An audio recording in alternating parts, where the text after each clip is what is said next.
ಪ್ರತಿ ತಿಂಗಳು ಹೆಣ್ಣು ಮಕ್ಕಳ ಶರೀರದಿಂದ ಒಂದು ಸಣ್ಣ ಎಗ್ ರಿಲೀಸ್ ಆಗುತ್ತೆ.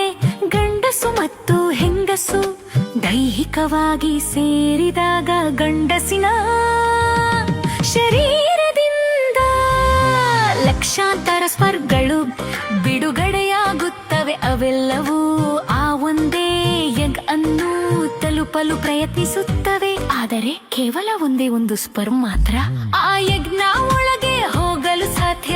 ಆ ಒಂದು ಸ್ಪರ್ಮ್ ಒಳಗೆ ಹೋದ ತಕ್ಷಣ ಬೇರೆ ಯಾವ ಸ್ಪರ್ಮ್ಗಳು ಒಳಗೆ ಬರದ ಹಾಗೆ ಎಗ್ ತನ್ನನ್ನು ತಾನು ಮುಚ್ಚಿಕೊಳ್ಳುತ್ತದೆ. ಎಗ್ ನ ಒಳಗೆ ಸ್ಪರ್ಮಿಂದ ಬಂದ DNA ಮತ್ತು ಎಗ್ ನ DNA ಎರಡೂ ಒಂದಾಗುತ್ತವೆ ಮತ್ತು ಅದೇ ಕ್ಷಣದಲ್ಲಿ ಫರ್ಟಿಲೈಸೇಷನ್ ಆಗುತ್ತೆ.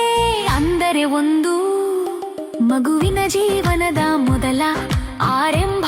ನಂತರ ಆ ಫರ್ಟಿಲೈಸ್ ಆದ ಎಗ್ ಫಾಲೋಪಿಯಂತು ಮೂಲಕ ಗರ್ಭಾಶಯದ ಕಡೆಗೆ ತನ್ನ ಪಯಣವನ್ನು ಶುರು ಮಾಡುತ್ತದೆ. ಕೆಲವು ದಿನಗಳ ನಂತರ ಎಗ್ ಬ್ಲಾಸ್ಟೋಸಿಸ್ಟ್ ಎಂಬ ಸಣ್ಣ ಜೀವಕೋಶಗಳ ಗುಂಪಾಗಿ ಬದಲಾಗುತ್ತದೆ. ಸುಮಾರು 5 ಅಥವಾ 6ನೇ ದಿನದಲ್ಲಿ ಆ ಬ್ಲಾಸ್ಟೋಸಿಸ್ಟ್ ತನ್ನ ಹೊರ ಕವಚದಿಂದ ಹೊರಬಂದು ಗರ್ಭಾಶಯದ ಗೋಡೆಗೆ ಅಂಟಿಕೊಳ್ಳುತ್ತದೆ. ಈ ಪ್ರಕ್ರಿಯೆಗೆ ಇಂಪ್ಲಾಂಟೇಶನ್ ಎಂದು ಕರೆಯುತ್ತಾರೆ ಮತ್ತು ಇಲ್ಲಿಂದಲೇ ಮಗುವಿನ ನಿಜವಾದ ಬೆಳವಣಿಗೆ ಶುರುವಾಗುತ್ತದೆ.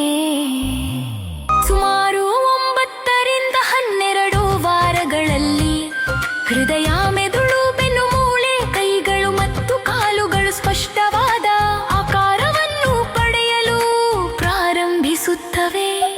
ಒಳಗಿನ ಅಂಗಾಂಗಗಳು ಕೆಲಸ ಮಾಡಲು ಶುರು ಮಾಡುತ್ತವೆ. ಕೊನೆಗೆ ಸುಮಾರು 40 ವಾರಗಳ ಹೊತ್ತಿಗೆ ಆ ಜೀವ ಸಂಪೂರ್ಣವಾಗಿ ಬೆಳೆದು ಹುಟ್ಟಲು ಸಿದ್ಧವಾಗಿರುತ್ತದೆ. ಹೀಗೆ ಒಂದು ಹೊಸ ಜೀವ, ಅಂದರೆ ಒಂದು ಮಗು ಅಸ್ತಿತ್ವಕ್ಕೆ ಬರುತ್ತದೆ.